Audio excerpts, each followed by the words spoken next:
I'm Doug Holtz-Eakin, President of the American Action Forum, and I want to thank everyone for coming to this morning's discussion on reforming the regulatory state. We're going to have a keynote address by our distinguished senator from Tennessee, and then a panel discussion that follows that. It is my great privilege to introduce Lamar Alexander, a man who has served his state as governor, has served this country as both the Secretary of Education and now is the senator and the chairman of the Senate's Help Committee. He's a native of Maryville, Tennessee, a small town for which I have a great fondness. I have relatives who live there in a wonderful college named Maryville College.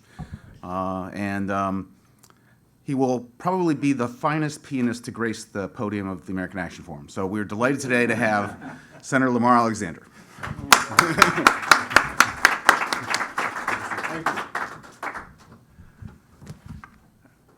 I can play the piano, but my level of accomplishment is I play better than most United States senators, so that's not very high. It's good to see Doug and Fred and others here today, and I appreciate being invited, and I appreciate the work that the American Action Forum does.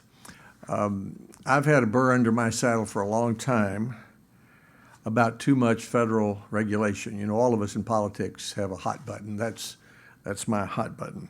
Had it when I was governor, had it when I was university president, I had it when I was education secretary. I probably contributed to it when I was education secretary, so I've been trying ever since to do something about it. Overregulation is annoying. It wastes time and money. It interferes with prompt decision making. It superimposes somebody else's judgment on what you're trying to do. It interferes with your freedom. And if it comes from Washington, D.C., it usually prescribes a one-size-fits-all solution that doesn't fit the world in which you live. Washington, D.C., in my judgment, is populated by too many elected officials of both political parties who think because they take a one-hour airplane ride from their hometown that they suddenly get smarter when they get here. And nothing used to make me madder when I was governor than to look up toward Washington and see some member of Congress coming up with a big idea, holding a press conference, passing a law, taking credit for some great leap forward, and then sending the bill to me to pay as governor. And then the next thing I'd know, that congressman would be home in Tennessee either at the Lincoln Day dinner or the Jackson Day dinner giving a big speech about local control. So I've had a burr under my saddle for a long time about too much federal regulation. I'm going to talk about two subjects this morning: overregulation of higher education and regulatory guidance. What connects the two: federal government overreach. In the case of higher education, it's been the piling up of well-intentioned regulations that strangle our 6,000 colleges and universities. In the case of regulatory guidance, it's the inclination of unelected bureaucrats to forget why we had an American Revolution, which was against a king. And the agencies appear to be using guidance, which is free of notice and comment requirements. That means the people don't have any say about it. They use the guidance to put binding requirements on American businesses and colleges and universities. To solve the problem, we have to have a bipartisan desire in Congress to weed the garden of bad laws and bad regulations and keep the garden clear. It's always been very hard to pass a law in this country. It ought to be very hard also to create a new regulation. Good news, I believe that for the first time in a long time, there is bipartisan interest in weeding that garden, and I'd like to tell you a little bit more about it. Let me begin with higher education regulations, and I don't believe I have yeah, I do. Thanks, Margaret. Yeah. Sometimes it's best to approach an issue with examples, so let me use three.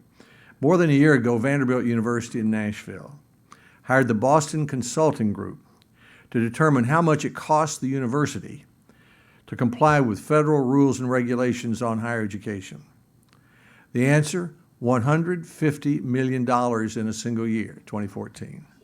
11% of the university's non-hospital expenditures. Let me repeat that, $150 million, or 11% of the university's total non-hospital expenditures. Chancellor Nick Zeppos of Vanderbilt says this adds about $11,000 in additional tuition per year for each of the university's 12,000 700 students. The second example, each year 20 million families fill out a complicated 108 question form called the FAFSA. This is the FAFSA.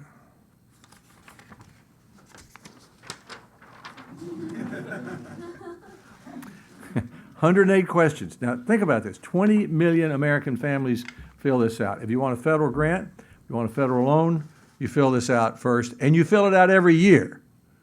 Now, you can do it online, and after you've done it a few times, it gets easier.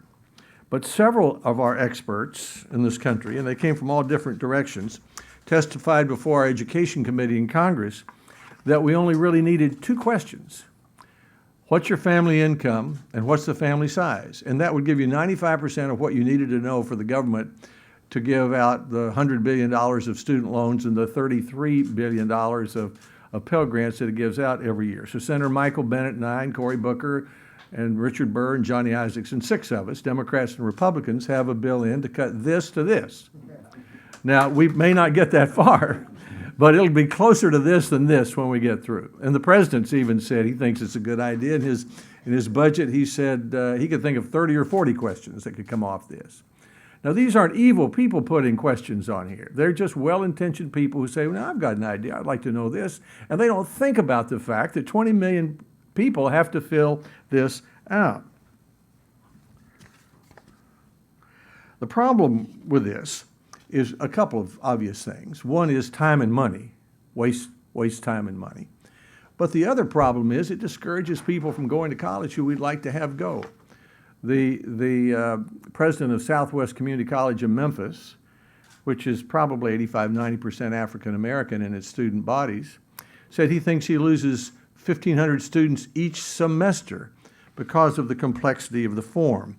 Tennessee's become the first state to make community college tuition-free for qualifying students. But first, every applicant must fill out that FAFSA. Now that the tuition is free, the principal obstacle to a Tennessee high school senior going to community college is a federal complicated set of regulations. The third example, 10 years ago and again 3 years ago, surveys by the National Academy of Sciences. Now, these aren't things that have come up from the Republican National Committee. This is the National Academy of Sciences. Found that principal investigators spend 42% of their time associated with federal research projects on administrative tasks instead of research. I then asked the head of the National Academies what a reasonable period of time would be for a researcher to spend on administrative tasks. And he said, well, maybe about 10%. Now think about how many billions we could save. Pat here is working on getting more money for NIH. We taxpayers give NIH $30 billion a year, 24 in research to colleges and universities. The president's asked for another $1 billion for NIH research. The Republican House has said, let's make it $2 billion more every year. But if the average annual cost of NIH research projects is $480,000, which it is, and if we reduce spending on unnecessary red tape by $1 billion, we could potentially fund 1,000 multi-year grants. 24 of the $30 billion that goes to NIH goes to university-based research. And at the moment, 42% of an investigator's time is spent on administrative tasks. So this piling up of regulations is one of the greatest obstacles to innovation and cost consciousness in higher education. And the reason is us, the federal government. So if all of us created the mess, it's up to us to fix it, and we've begun to do that. Here's the good news. On the Senate Education Committee, which I chair, there's a bipartisan effort to examine these regulations and to identify which ones are the problems and see if we can get rid of them or simplify them. More than a year ago, 4 members of the committee, Senator Mikulski and Senator Bennet, 2 Democrats, and Senator Burr and I, 2 Republicans, asked a group of distinguished educators to examine the federal rules and regulations for colleges and universities. They returned to us a document with 59 specific recommendations, requirements and areas for Congress and the Department of Education to consider, including 10 that were especially problematical. They told us that the colleges and universities were operating, in their words, in a jungle of red tape. Had a letter from a university president in Missouri, said in his 40 years of being in in higher education, he'd never been so oppressed by regulations. And most of these are commonsensical things. For example, in our proposal to fix the student aid form, we suggest that students apply for student aid in their junior year in high school instead of their senior year. Now, why does that make so much difference? Well, one is, if you know in your junior year you can get this much in a Pell Grant and this much in a loan, you can shop around and know where you're going. Right now, you might not know the amount of money you get until after you're already enrolled in the school. So that doesn't make any sense. And in addition, you're asked in your senior year, which is the current way they do it, to report what your tax returns showed. Well, you haven't filed your tax returns yet for that year. So there's all sorts of unnecessary confusion which could be solved by just moving the application time from the senior year in high school to the junior year. So we're laboring along here with nobody, everybody going through this nonsense, when all it takes is a simple change in the law from the junior year to the senior year to the junior year, and everyone who's looked at that, I have not yet run into anyone who doesn't think that's what we should do. The other area is regulatory guidance. Now, this is the kind of subject that usually puts people right to sleep, unless you're the victim of it. But we see the ugly benefits of government overreach. It's hard to pass a law in this country for good reason. Our revolution was against a king. We chose to be represented by an elected Congress. They're the ones who are supposed to make the laws. Our Constitution makes it pretty hard to pass a law. In some of our laws, Congress delegates some of the details of how to implement the laws to federal agencies, but it does it with specific requirements that before those rules come out, the people who are governed have a chance to have a say. That's called notice and comment before you have a federal regulation. What's happening today is that some agencies are using something called guidance to get around that requirement. To use the guidance as a non-binding way of telling people, it's supposed to be a non-binding way of suggesting to people how to follow regulations that are properly in place. But what the agencies are doing is using the guidance to make new laws and new rules. For example, I asked the Assistant Secretary for Civil Rights at the U.S. Department of Education last year whether she expects our more than 6,000 colleges and universities to comply with her agency's guidance. These are things she just sends out herself. They're issued without any sort of notice or comment. She answered, "We do." So her agency is writing detailed guidance covering 22 million students on 7,200 campuses. It could be some individual's whim, not an idea. How frequent is this? The distinguished group of educators headed by the Vanderbilt Chancellor and the University of Maryland Chancellor who recommended the 19 changes in regulations that I talked about said that every single workday there is a new, on average, every single workday, there's a new guidance or rule from the U.S. Department of Education to a college or university. So here you are operating with federal grants or loans at a college, Catholic college out in the Midwest, and you know every single day something's going to change from Washington about what you're doing. It's very important that we make the law, Congress. It's very important Congress answers to the people. That's the way our government ought to work. And when Congress isn't doing our job, the people can throw the bums out. It's very hard for the voters to do that to an unelected bureaucrat, say in the Civil Rights Office at the U.S. Department of Education. So I'm about to begin a project with one of our outstanding new senators, James Langford of Oklahoma, to examine whether agencies are abusing guidance and how to solve that problem. So thank you for inviting me to speak today on this burr that's been under my saddle for a long, long time. I think that what you're trying to achieve here today is one of the most important things we can do in Washington, because as hard as it is to pass a law, it's almost harder to end one. Probably the most famous comment about that came from Ronald Reagan, who said, "No government ever voluntarily reduces itself in size. Government programs once launched never disappear." Actually, a government bureau is the nearest thing to eternal life we'll ever see on this earth. Well, at least once or twice, I'd like to prove him wrong. Thank you very much.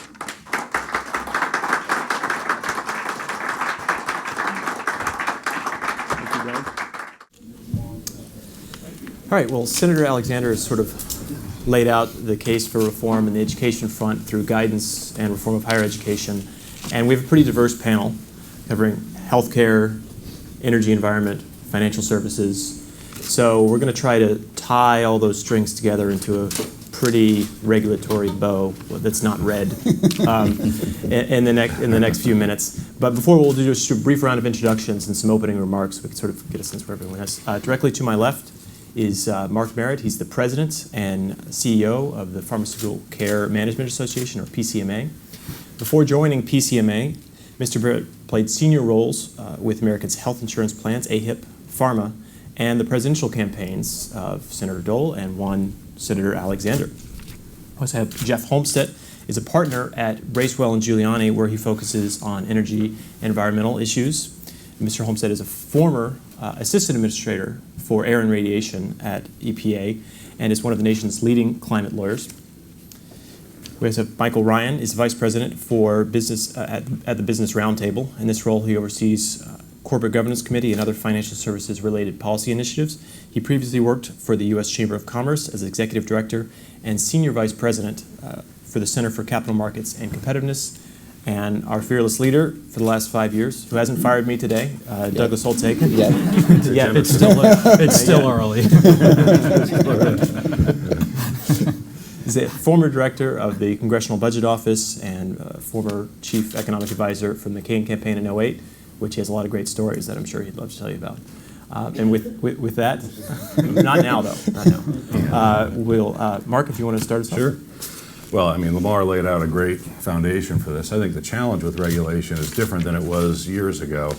Years ago, going after regulators was kind of a thing Republicans did to get smaller government, or that every interest group did and still does to kind of manage what's going on in that sphere. But more increasingly lately, there's a bigger problem in the sense that there's no accountability, there's no transparency, there's no third-party verification of cost estimates, if any cost estimates are even made for the regulations. And I think what's missing is the basic kind of accountability that the legislative process has. I don't think anybody is under any illusion that regulations or the things that come out in regulations are going to be something that everybody likes. But I know particularly in healthcare, in healthcare and Medicare and so forth, the things that our companies are involved in, I mean, there is an actuary at CMS. There are numbers. Healthcare is a very numbers-driven business. You can cost out what happens, what the impact of policies are. But guidance and even rules and regulations are rarely run through the actuary's office and often justified on junk studies that aren't adhering to any kind of normal actuarial methodology, which would drive somebody like Doug crazy, or a serious economist absolutely nuts. And so one of the things we would like to see is reform in the sense of CMS regulations and guidance having to either adhere to actuarial standards or actually go through the actuary's office if it's considered significant enough to do so. Last thing, there's one bright spot and one available thing for folks to look at as they consider how to get the numbers right. In 1993, the Clinton administration actually pushed through an executive order requiring proper actuarial standards for rules and regulations and a significant steps and process to make sure that guidance was adhering to policy, it was costed out and so forth. Challenge is it's never enforced. There's no means to enforce it. OIRA, the folks who are supposed to look after regulations, they have no means to look over all these guidance and see if it's been properly looked at and so forth. And so I think what you need is some statutory input here, where you have statute requiring regulations to have this kind of analysis, and having people sign off if that analysis is not given. The agency head who didn't sign off on it, the agency head who didn't think it was significant enough to get counted, and the regulatory policy officer, the bureaucrat, for lack of a better word, who is actually running the project. We need to know who those folks are, hold them accountable for the decisions they make. It's a pleasure to be here. I could talk about specific EPA regulations. There may be some questions in particular about the most ambitious of EPA's regulations in history, but I'm going to reserve those for questions, because I want to just share kind of three general thoughts about regulatory reform. The first one is this: anyone who's tried to build a significant project in the United States will tell you it is really hard to get the approvals to build anything, especially if it touches federal land in any way. In many parts of the West, it's hard to build anything that doesn't have some relationship to federal land. The problem is you need an EPA air permit, you need a water permit, you need a NEPA review, you need ESA, and each of those things gives a very large thumb on the scale to people who want to stop the project. It's very difficult to get those done. One of the things that Congress has talked about is just imposing a deadline on the agency. So they say you have 1 year to finish this, you have whatever the number is. That exists in some places already, and it doesn't work. It's completely unenforceable. Let's say you want an EPA air permit. Statute says EPA has to make a decision on that permit within a year. Your year comes, and EPA says, you know what, if we have to make a decision now, we'll deny the permit because we just don't have everything we need. The applicant knows that getting a court to overrule that denial will be enormously time-consuming and difficult, so the applicant plays along.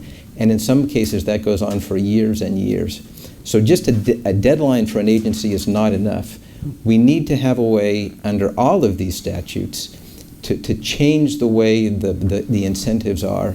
And my view is the best thing to do is to have a way where the applicant proposes all the requirements that it should be required to meet. And then those are the requirements that apply. You get your approvals unless the agency comes back and says, and gives a valid reason for why those things are not sufficient.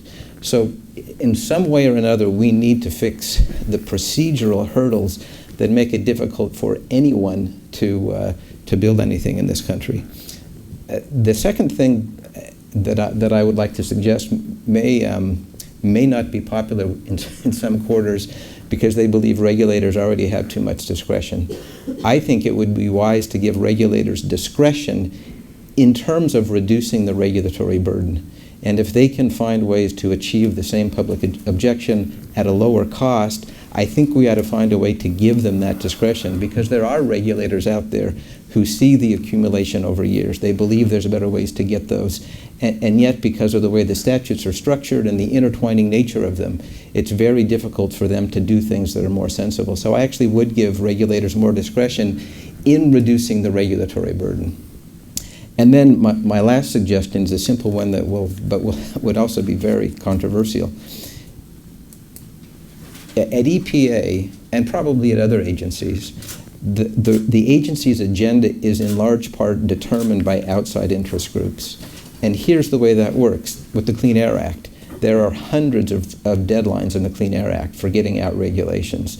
Everybody knows that there's no way EPA can meet those deadlines. And so their agenda is determined largely by environmental groups coming in and suing on these deadline suits.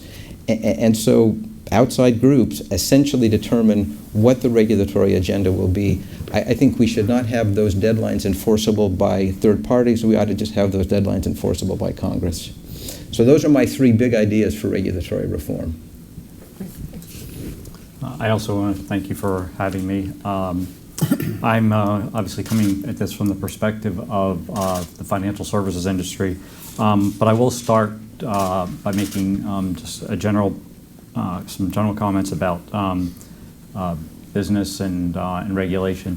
And I think one of the things that's most important for both people in Congress and in regulatory agencies is to understand that business hates uncertainty. You know, business obviously wants, when it comes to regulatory policy, they obviously want the answer they want. The second thing, at some point, they want even an answer they don't want so they can start to build a strategy around it. This notion that regulations hang out there or proposed rules hang out there for many, many years and businesses don't know what they're going to be operating under really creates a drag on our economy. And because they're frozen in time, and yet the world is moving, and they don't know how to strategize around that uncertainty. Some of the areas that I was going to mention, Jeff, you mentioned it, but permits, the ability to get permits is a real significant issue. Our tax policy in the U.S. right now is very open to question and creating a lot of uncertainty for businesses and very difficult for them to make decisions, capital investment, so forth. And then immigration policy as well. Where are we going to end up on that? And how does a business strategize to get the best workforce and attract and retain the best workforce? The second point I want to make, and this is really kind of born out of my experience with the Dodd-Frank Act, is an increasing use of regulatory structures and approaches that are designed for one purpose, to try to address an unrelated societal concern. So, for example, under the Dodd-Frank Act, publicly traded companies are required to disclose whether any of their products have what are called conflict minerals in them. And conflict minerals are certain minerals that come from the Democratic Republic of the Congo and I think 8 surrounding regions. The idea, and it's not a bad idea or a bad objective, but it's a very war-torn area. There's a lot of abuse of workers, of women, of child labor, and so forth. So there's a real problem there. But the use of the federal securities laws through disclosure to try to solve that problem, just doesn't work. I thought of an analogy this morning. I like baked potatoes, but I'm not going to use a hairdryer to try to bake my potato. Well, I would love to resolve the problem in the Congo, but the federal securities laws are not an effective way of doing it. In fact, they have turned out to be counterproductive because the SEC, when it adopted the rule that was mandated by Congress, didn't permit any de minimis exception. So companies which are buying from companies that are buying from companies that are buying from companies have such a downstream impact. And if there is a residual one of these minerals on your product, just from the manufacturing process, not even in the product, but just because the machines that manufacture your product at some point in the stream of it have this mineral in it, you have to disclose it.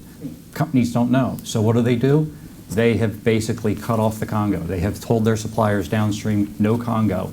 Well, the problem that you have there is that there are some mines in the Congo that are not problematic, and they're being shut down.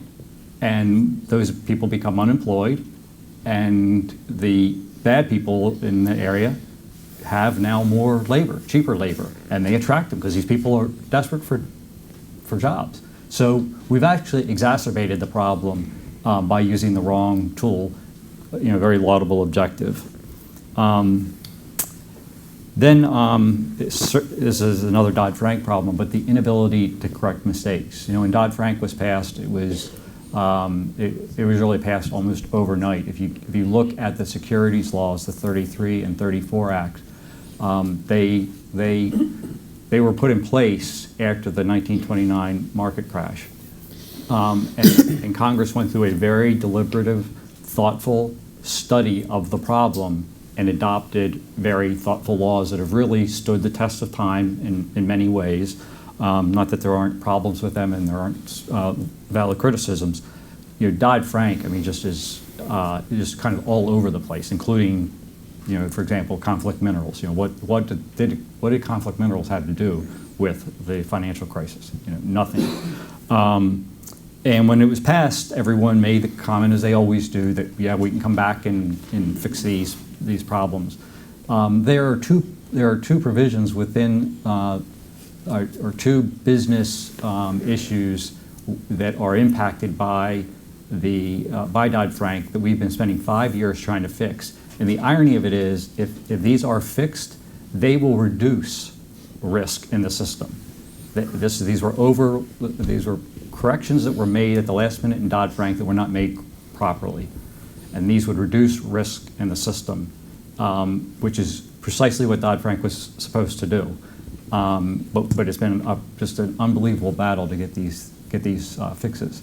So, there are problems with the regulatory agencies. There are problems with the congressional level to go back and revisit these things. The last thing I just want to comment on is the senator made the comment about essentially rulemaking through interpretive actions. There's also another real big problem that's corollary to that, which is rulemaking through enforcement actions, where an agency will bring in enforcement action. They will use the threat of criminal prosecution. They really have an unlimited resources for prosecuting this because they can just let this sit on the docket for years and years and years, and the companies finally cave and say, we just need to get this done so we can move on.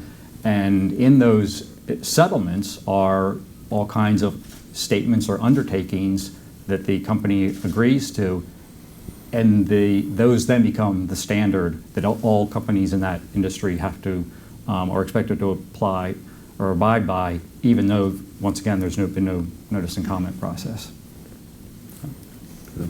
So I want to thank Sam for putting this event together and for letting me participate. And I didn't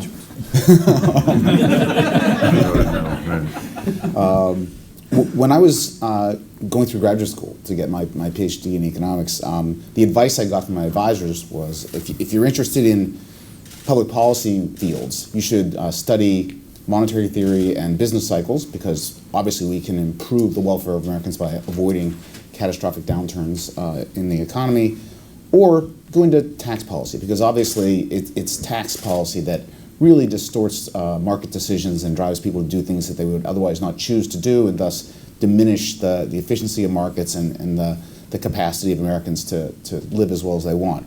But they certainly advised me not to go into the backwater known as regulatory analysis. I mean, like, that was just utterly uninteresting and not nearly as important. And what's remarkable about the time since the early 80s when I got that advice and now is just how the perception of regulation has changed so dramatically. Sam and Dan Goldbeck put together this regulation rodeo database, which is at regrodeo.com. And if you look at that, which I did this morning, since 2009, there have been about 2,600 new final regulations that came out of the federal government. And if you just look at the self-reported compliance cost, the burden imposed by those regulations, it's about $780 billion. Now, that's as a rough number, something like $100 billion a year. I promise you that if President Obama had passed a tax bill, $100 billion a year, $1 trillion tax bill, everyone in America would know it. And everyone would think, man, we're probably not going to grow as fast as we would otherwise. This is really hurting the economy. This is huge now. I mean, this is now comparable to the kinds of problems that we used to assign in other areas. And it's not just at the business by level.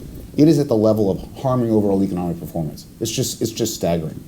If you look at Dodd-Frank, it's not done yet, right? They've only done 114 of the regs there. That's $20 billion all by itself. Yeah. And it will have a significant impact on the performance of the economy. So I think the topic of reforming the regulatory state is really important from the perspective of the standards of fairness and transparency and doing good economic analysis of rules. But I think it's also becoming important from the perspective of achieving the American dream and having an economy that grows fast enough and leaving to the next generation the same kind of economic performance that we got. And so this has risen to the top of the policy agenda for good reasons. And it'll be an interesting period to see what comes out of Congress to take on this problem.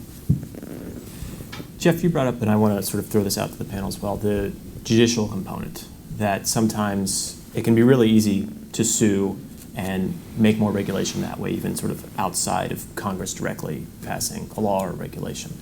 But there's the other side of it as well, that if you are challenging a regulation in court, that the deck is sort of stacked for the regulator. Is there a sense that reform, I guess, in all issue areas can't be just we need to regulate the regulators better? It has to involve the administration, the agencies, the courts, and Congress itself. Is there a sense that this has to be sort of a holistic approach and not just, well, just whack-a-mole approach and we'll hit this regulator and then that will solve the problem? Because obviously in the past it sort of hasn't worked. Well, I think the short answer is yes, that statutory reform is important. Reform of the way courts review these regulatory decisions, I think, is important. I think that second thing is going to be harder for, in some ways, the courts have to police themselves. And the problem that we now have when in challenging any kind of a regulation is there's a sense that because of a Supreme Court case called Chevron, there's an obligation on the courts to defer to the regulator. I actually think that there is a movement within the courts who believe they've gone too far, that letting the agencies police themselves is probably not the best way to ensure that the intentions of Congress are actually adopted. So I actually think it wouldn't be surprising to see the courts revise the so-called Chevron deference doctrine. The second point I would make, again, has to do with permits and approvals. One of the reasons they take so long is because the regulators know that there will be litigation at the end. And so they look at every possible issue and analyze it, and they want to make sure the record analyzes everything, even things that are relatively trivial, because they know that their decisions can be overturned on that basis. And I think actually some statutory reform there that basically says government approvals for these projects can only be overturned by a court if there's a substantial or material or, I mean, but the idea that the courts are fly-specking all of these decisions and in some cases making new requirements up, as in the case of the National Environmental Policy Act, NEPA. So I think there would be a way to change the way that those regulatory approvals are challengeable in court, because right now it's very easy to bring those challenges. There are some litigants who bring pretty frivolous challenges, and they know that ultimately the applicant will buy them off because they don't want to take the risk and the delay of another year worth of litigation. So I think that would be something that would be extremely meaningful.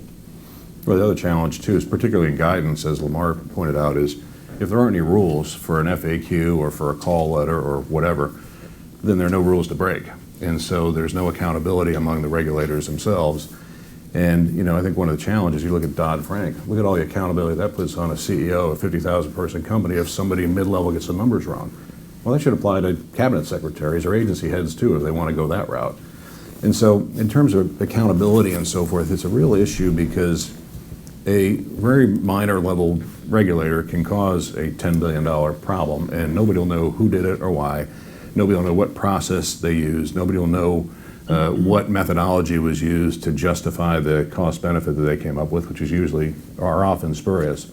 And so without accountability and transparency and basic rules of the road that at least with notice and comment there are some rules that have to be followed, I think it's going to be tough to hold regulators accountable. Yes, I make just two quick points there. One is you mentioned cost benefit analysis. Most independent regulatory agencies are not required to conduct a cost-benefit analysis. So there's an immediate problem right there. The Securities and Exchange Commission is the Business Roundtable, the U.S. Chamber, a number of others over the years have really challenged that and have made a dramatic shift in the quality of the SEC's rulemaking process and the cost-benefit analysis. I remember when I was there, you know, you'd go through this whole process. You put a proposal out for comment, you get the approval order drafted, get the meetings set for the open commission meeting, and 2 days before it, you call the economist and say, can you draft this paragraph to say that it's satisfies cost-benefit analysis. Went on for years, and I remember once having a conversation with somebody at the Investment Company Institute, which is a trade association for mutual funds. They, at the time, had 44 economists on their staff, and they're just the trade association for mutual funds. That was at a time when the SEC had less than 25 economists on their staff who oversee mutual funds, broker-dealers, exchanges, responsible for reviewing the registration statements of every publicly traded company. And it's just a vastly larger area of jurisdiction, and it was a real joke. And that has improved at the SEC, still work to be done, but that has improved at the SEC. But there are a lot of regulatory agencies, independent agencies, that don't have that. The second thing I would just mention too is around enforcement, and this is a state issue and a federal issue, and that is the ability to bring enforcement actions, collect fines and penalties, and in many cases, far too many cases, where that does not go into either the U.S. Treasury or into the state Treasury, and basically bypasses the appropriations process and goes right to that agency. And not that the individuals are necessarily pocketing the money, but they're padding their office, they're growing their office, they're making decisions away from the appropriations process, and that's, I think, a very significant area of concern, and not one that's sort of readily known and seen. I just want to pile on the issue of doing the benefit cost analysis. And I think people really misunderstand this. They think economists love it because it's a magic formula to run society, right? You just punch in the benefits, punch in the costs, get a decision out, and life goes on. That's not really why it's important. It's the discipline of, first of all, deciding what are the things that are potentially benefits, writing them down. Often you can't quantify them, particularly in like environmental rulemakings. It's going to be very hard, but the discipline of writing it down is very important. Same is true for the costs. Who will be affected? How will they be affected? What will be the economic ramifications? Being disciplined about writing that down every time you get a rule. And then when you can assign, say you can get all the costs, you can at least ask the question, do you think that the benefits are really $50 billion? Because that's what the cost looks like it's going to be. And you can get some sense of magnitudes about whether you want to go forward. And we just don't do that in a regular, disciplined, and transparent fashion in the rulemaking in the United States. We just don't. And it won't be the case that we'll get all this clarity out of the benefit cost, but we will get a better process. It's the most important thing for the process. And I really like Mark's idea about making the CMS actuary weigh in on every significant rulemaking. And would have to sign off on the fact that an economic analysis has been done. That would have to be out there in the proposed rule and be available for scrutiny and comment. And that would improve the quality of a lot of these rulemakings just enormously. Can I pile onto that for even further for a second? And that is, there's an old adage that there are more lawyers in Washington, D.C. than there are people, and I think the problem with lawyers, and being one myself, and formerly an accountant, we want precision. We want sort of come down to a yes and no answer, very clear answer. And you're absolutely right that in many cases, the cost-benefit analysis is going to require judgment. It's going to require qualitative assessments.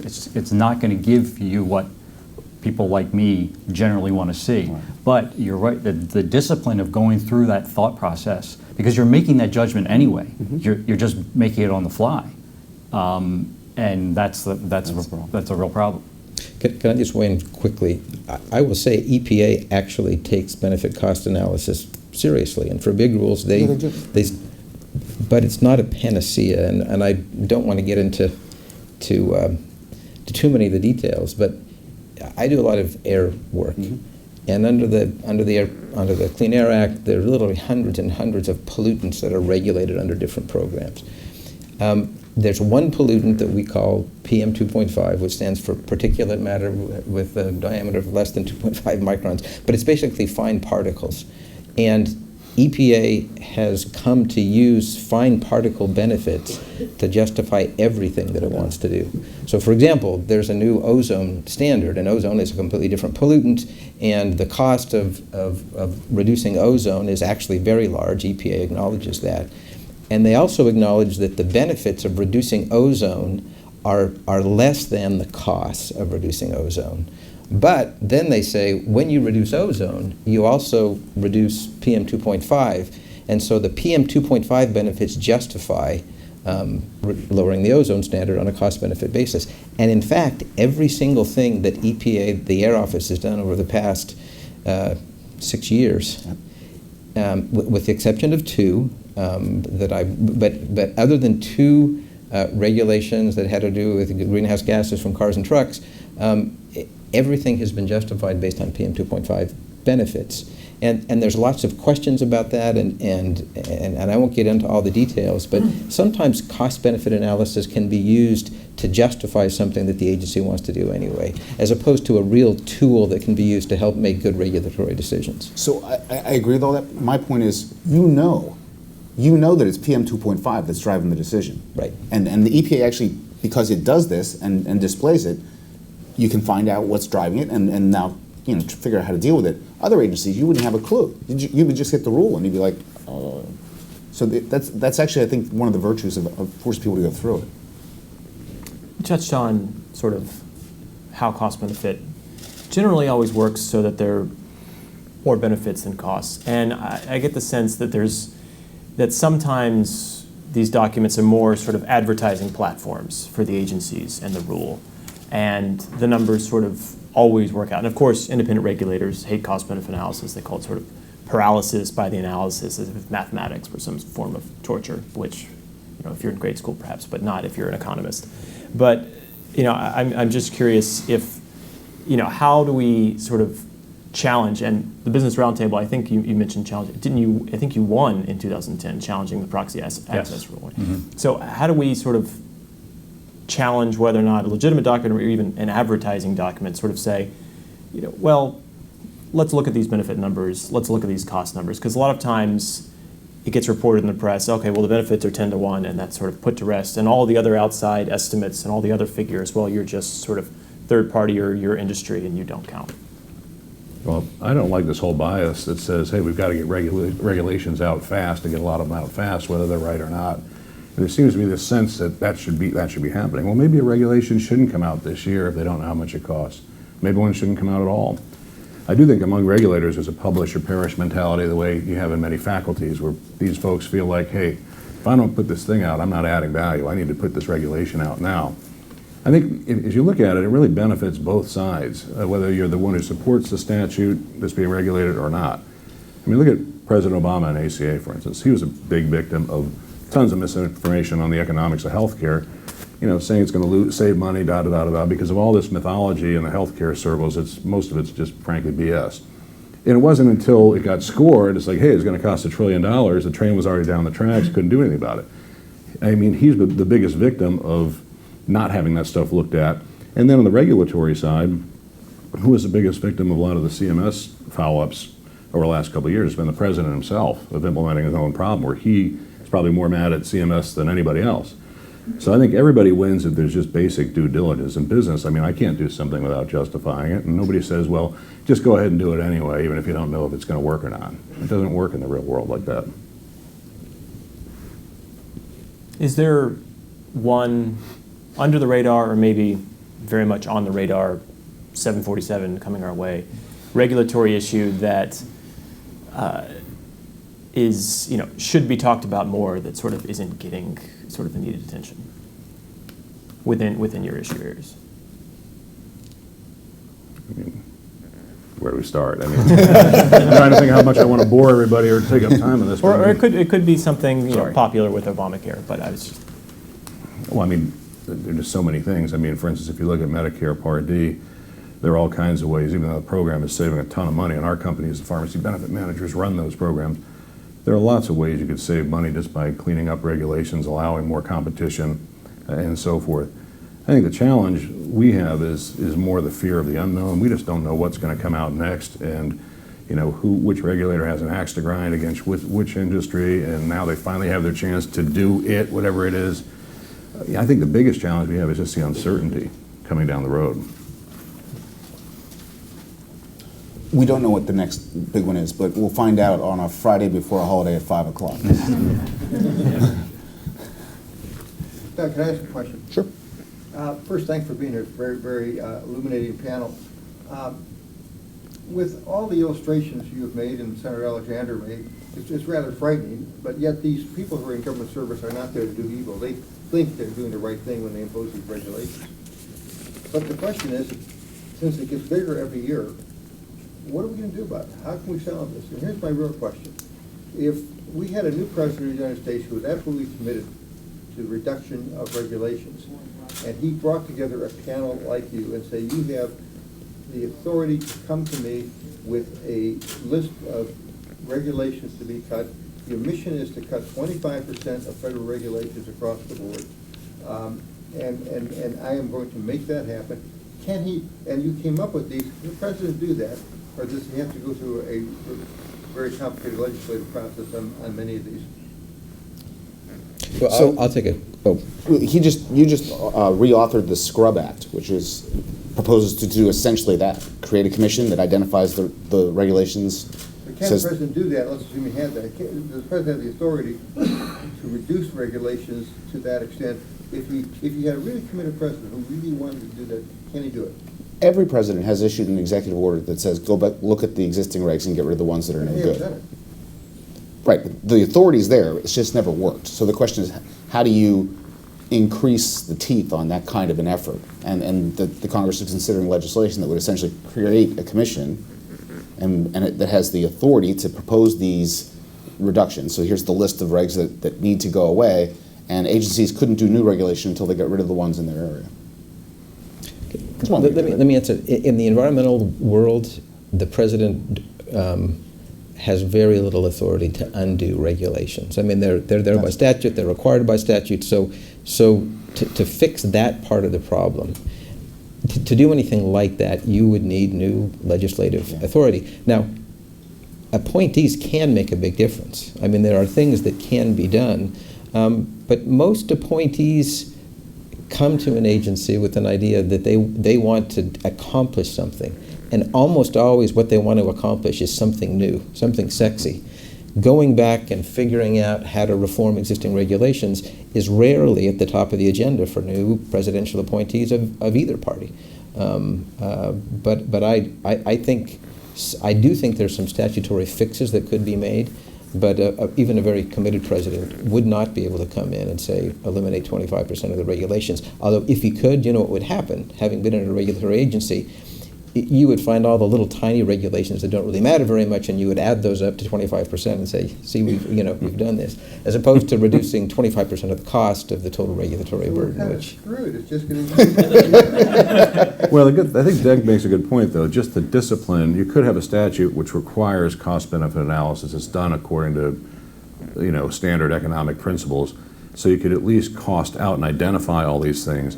And if it was done by statute, then those things would at least be smoked out, and you could have legislation to do something about it.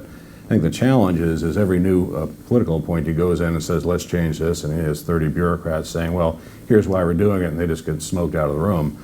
And unless you have some objective data, I don't even think you get started. I think one of the challenges is more and more, like for instance, the CMS administrator, who was good in a lot of different ways, recently had to defend, the former CMS administrator had to defend why CMS enrollment numbers were down. And it was because a bunch of dental folks were accidentally included by somebody in the CMS in these enrollment numbers for ACA. She said, well, I don't know how those numbers came about. And what was kind of concerning to me is that members of Congress actually just kind of understood, like, of course she doesn't know. How can an agency person know what some regulator is doing down here? So it's kind of accepted that the policymaker isn't going to know how these things are done, but nobody goes to the next level to say, who's a regulator who did this, and maybe we should talk to them. And if they have a track record of a bunch of things that they didn't say were going to cost money that did, there can be some accountability. But I think to your point, Fred, if you have the challenges, I think just having some massive changes of regulations that will quickly be defended by the bureaucracy as, no, this is in keeping with statutes, so we can't do this without changing statute. can I ask, what about regulatory sunset? That regulations expire after a certain, and that would at least require the agency to go. And in many cases, they might just keep the same regulations, but it would at least open that process again. Yeah, I guess I've thought a lot about that just myself, and I think that you would end up with inertia that would, by and large, just sort of renew, just keep renewing. And maybe that's true. And part of the problem is that as you say, businesses want certainty. yeah. And it's a very difficult problem. But I can point to a number of regulatory programs that just really need to be fixed in the environmental area.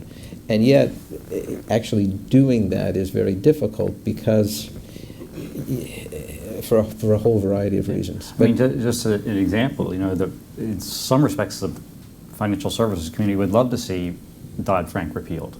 On the other hand, they spent billions and billions of dollars, changed all kinds of infrastructure and culture and checks and balances and so forth. And the idea that just would go away and something else would come in its place, because Dodd-Frank wouldn't be repealed without something else there, would just completely drive them nuts. So there, it's a that goes at the certainty point, just sort of. Fred, to your question, just from financial services perspective, I think the answer is yes when you're looking at older statutes, because they were less prescriptive, and the agencies would have more discretion, or at least the SEC would have more discretion in rolling back and making changes. But with Dodd-Frank became much more prescriptive. Mm-hmm. So that I gave you the example of conflict minerals. Yes, I can guarantee you very few people at the SEC think conflict minerals is a good idea. The CEO pay ratio is another rule that the SEC is mandated to do. Very few people, I would bet you dimes to donuts, at the SEC think it's a good idea. That it's immaterial and misleading, but they are prescribed to do it. And so that's an example of a regulation that they would take off the books in a heartbeat, but could not without legislation.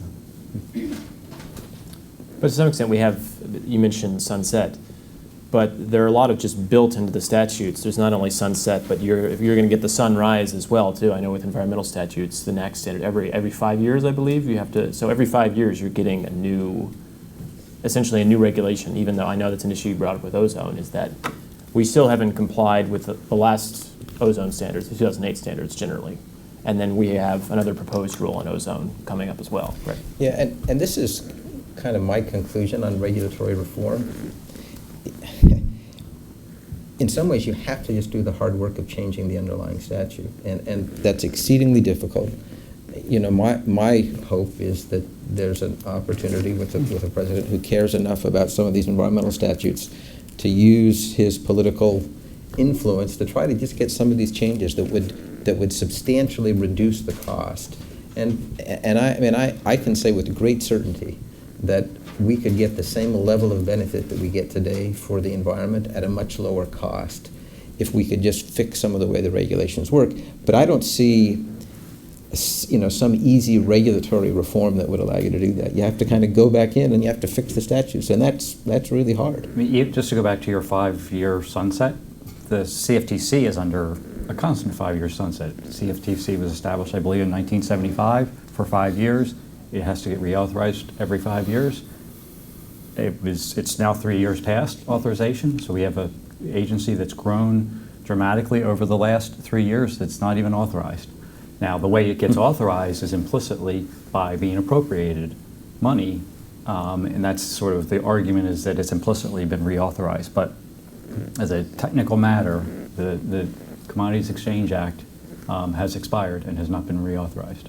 No, but nobody's challenging it. The agency's growing. Everybody cares what it has to say and what it's doing. Wow. Yeah. Doug, you brought up the Scrub Act, which for those uninitiated to the beautiful world of regulatory reform in Congress is searching for and cutting unnecessarily burdensome regulations. And it would do, Fred, as you talked about, sort of an independent commission. I think it's 15 members of learned people who go through, and then I think, depending on how the commission's set up, would have the authority or at least ability to go into statute and change it. It sounds incredibly daunting when you look at the 170,000 pages of federal regulation, but is that something that you think there would be support for within each of your issue areas? Let's get a commission, and then they would take comments, and we could tell them, okay, here are the regulations that we think need to be revisited, amended, repealed. Here are the regulations that are working at cross purposes that are actually imposing more harm than they are good. I don't know if that's a popular idea. But. I just think that would get eaten alive by special interests, and I think you need some overriding rules of the road by statute, where if regulators don't adhere to them, there's either litigation possibilities, real accountability. And right now, particularly with guidance, it's a Wild West. They can do whatever they want. There's no accountability for it, no cost benefit, really nothing. And until there are basic rules of the road for regulations in general, I just don't think you're going to make a lot of headway. Okay. And I will say, I mean, I have mixed feelings about the Scrub Act. Right? Number one, it's probably the thing that's most likely to pass in this environment. Because if you look at the end game, would the president sign it? Every president signs the executive order that says, let's go back and look. And kicking things to commissions, time-honored tradition. But that's my reservation. I mean, the first commission was established by the first president, George Washington, and it was supposed to solve the Whiskey Rebellion, and history shows that it failed, and they sent in the troops. And so I'm afraid this would fail too. Well, the other big part about the scrub is that if you were to sign it, and that's debatable, that there's this big issue of how far back do you go, and we should only examine regs that before my administration. So leave my legacy untouched and just go after the other guys. But with that, if there are any audience Q&As, and yep. I wrote down a question, if that's okay. I want to make sure I get my point out. My name is Brian Crossway. I'm with the Institute for Policy Action, and I represent veteran small businesses as well as the outdoor industry and supporters of the Second Amendment. Our concern is the regulations that have been put on the outdoor industry and the Second Amendment, because currently it shows a $0 impact to our economy. The whole hunting and fishing outdoor industry equates to $0 in the U.S. economy as it stands today. The reason why this is because of NAICS codes. This industry has hidden codes, or they have no codes at all. And so every time there's a regulatory, for instance, like the ATF regulating an ammunition, there's a zero impact to the economy. I'd like to hear your comments about the NAICS codes and how it can help stop the regulation of the Second Amendment. That is my very first NAICS code question ever. And I don't really even know how to respond. I mean, the idea is to have standard classifications that comprehensively divide the economy into different sectors and industries. And this is the first I've heard of the fact that maybe some stuff is not covered. So it's a $300 billion industry that shows zero economic. Rounding error. We should fix it. And we actually we're 95% of the way done. We have the ECBC already voted yes on our changes, but it's sitting at the OMB, and so we know that the OMB is very political on the front end of it, so we're worried about that. How is it going to get passed through the OMB? And that's our last step. But we're finding other industries, not only the outdoor industry, but we've seen the petroleum industry, we've seen other industries that have no representation in NAICS codes. And so whenever you do an impact study, like you were mentioning, wanting to do an impact study, how does that, NAICS should be where they're going to get this impact study from the economic standpoint. And if they're showing zero impact, it's easy for the regulators just to push it right straight through. This is fascinating. Sounds like something a really good regulatory shop should study. If we had one, we would do it. We can provide you all the information for 7 years. So. I think this points to, again, this whole thing of due diligence and rules and so forth, because while we may not know the substance of that, if Doug, if he was a CBO and was looking at that, or in some other position, he could say, okay, well, I don't understand what that is, but has this been done? Has it been costed out? Has this been done? Which is the way you manage large organizations. CEOs of big companies, they don't have to be policy experts or experts on everything that goes in the company. They know, okay, was this checked through this? Did it clear this? ... There are systems and processes where you can kind of find mistakes and make sure there's accountability. And that's kind of a perfect example, because that's going to be a hard one to explain to folks who aren't experts at it. So is there a way to put something in place so that if you pull a NAICS study and it shows $0 impact, that maybe you hit the halt button and you check the codes to see if they're up to date, because these are so outdated they go back to the dates of Annie Oakley. Well, I think that's Mark's point and my point, which is that you want to have a process that brings to light these findings and allows people to ask the question, is that really true? And how can that be true? And then you move forward from there. We have shooting ranges throughout the United States, and they're actually considered circuses in the NAICS codes. Because they don't have codes. That's the only way they do insurance, is to have circus acts, so their employees become circus performers. That's how outdated the code system is. Jeez. And it dates back to Annie Oakley shooting her gun in a circus. So that's how they came up with the circus code. You learn something every day. This one I didn't see coming. Probably for the next administration to maybe the top item if the commission is established.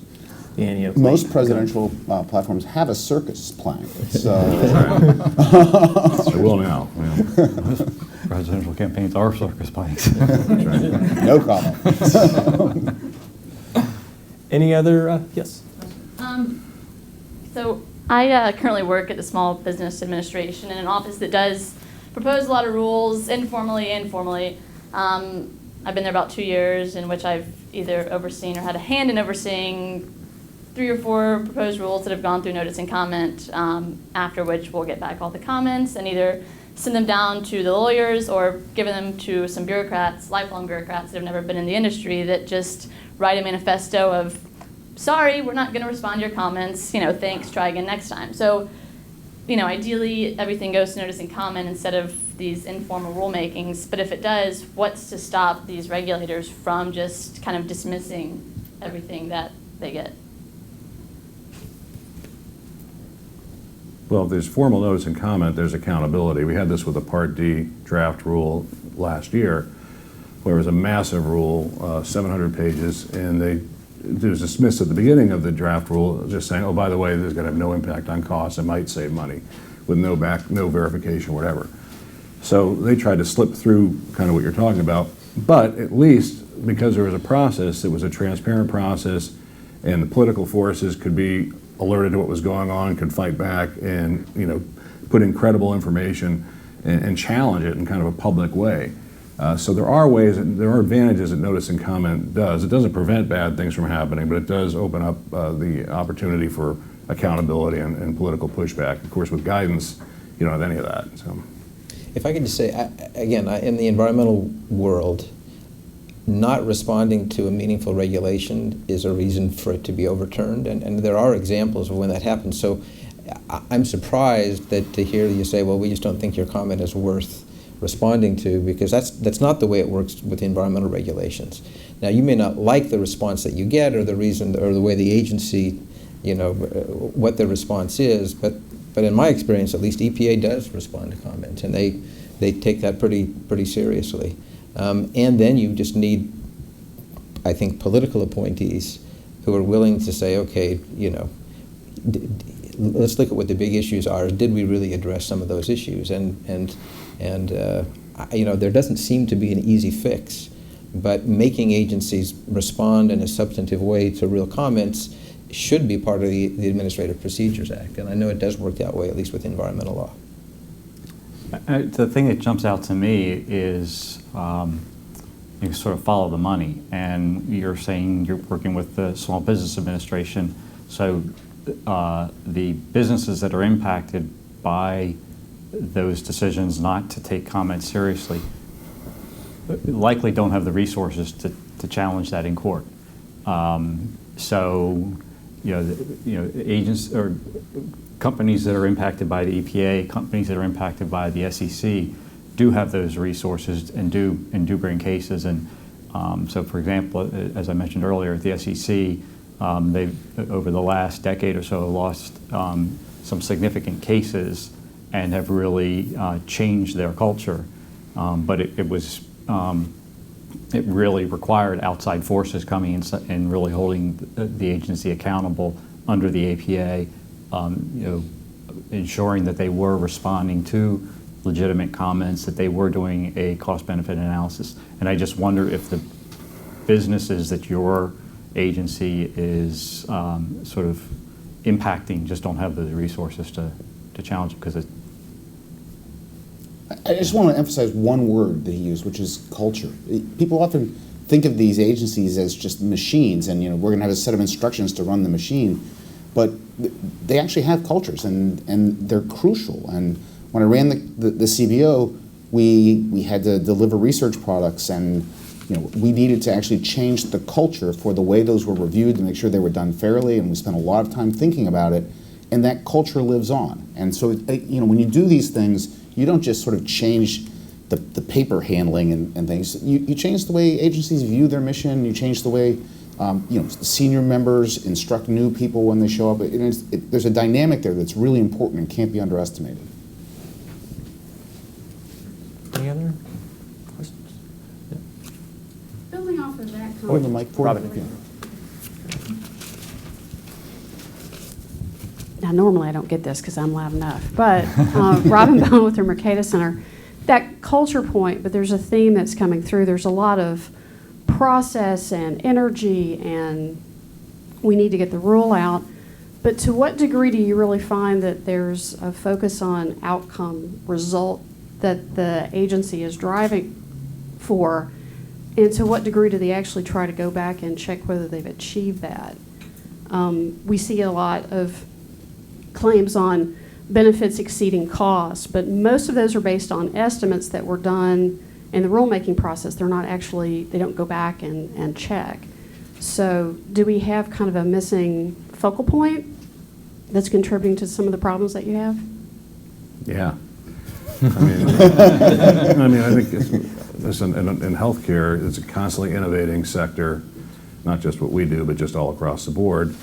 And the reality is it's far more complex than the regulators can handle on their own. And yet they don't hire professional outsiders, whether it be actuarial groups or whatever, to do what you're just saying, to say what is the cost. Instead, what they do is they kind of think, okay, I know what the right thing is to do. I've talked to different people. I know what we think here in this agency. And we know this will save money because doing X, Y, and Z should save money. And basically that's the end of it. Now, sometimes they'll throw on a junk study on there by somebody that they hire to say what they want them to say. But I think you're right. I think what is needed is some objective outside methodologies used so that policymakers can hold them accountable, that their stuff actually aligns with policy. And I think regulators often kind of think they're policymakers. They're not policymakers. They report to policymakers. And but to your point, unless you have that objective research, there's no way to tell what the real outcome of any of that stuff is. Very little retrospective research is done in the environmental area. The EPA does a very good job of doing these cost-benefit analysis for major rules ahead of time, but they don't have any kind of a mechanism to go back and look. And I actually think that's one thing that a whole separate agency could do. If you had someone tasked with and given the resources to go back and look what the actual cost and benefits were and compare those to the more light that can be shown on these issues, I think the better. And I think that's something that a third-party agency could do if it had the proper leadership and the proper funding. CBO does it for legislation. Yeah. So you can go back and do cost benefit retrospectively and find out if the rulemaking made sense from that perspective. But the fundamental problem that you want to get to is this the outcome we want? And the agencies have a real problem there because the Congress passed the law with the goal of having some outcome, often not well specified. What was the Dodd-Frank objective? Conflict minerals or right. Systemic risk? I mean, they're not clear. The agencies trying to channel Congress and produce these rules. It's very difficult to hold them to a let's get the right outcome standard when they're guessing at some level. I mean, the conflict minerals proposed rule by the SEC is really stunning to read. It actually says we find no discernible benefit from this rule and cannot justify cost. They put into it a lot of things like, for example, companies are not permitted to do purchasing price parity. So under the, I'm sorry, I'm mixing my rules up. I'm now talking about COP ratio. Which is a Dodd-Frank mandate, this is where they said no discernible benefit. Companies have to take their median employee, the middle employee worldwide, and compare that employee's compensation to the CEO's and come up with the ratio. The SEC says this is such a mess that we're not going to allow you to do a purchasing price parity analysis, which is taking in sort of equalizing every nation, because $1 in Bangladesh goes a lot further than $1 does in the U.S. So if your median employees in Bangladesh, it just and so the agency's hands are tied in many respects because the statute is so prescriptive. But it's an interesting proposing release to read because you would never imagine an agency would say the things that they said in it. Just an observation, but you talk about really what was the purpose of the statute. And the answer is, it meant different things to different people. Yeah, and it really of course is this artificial construct that we look to the intent of Congress, because oftentimes what you're getting is, different goals by different people who got different parts in the legislation, and that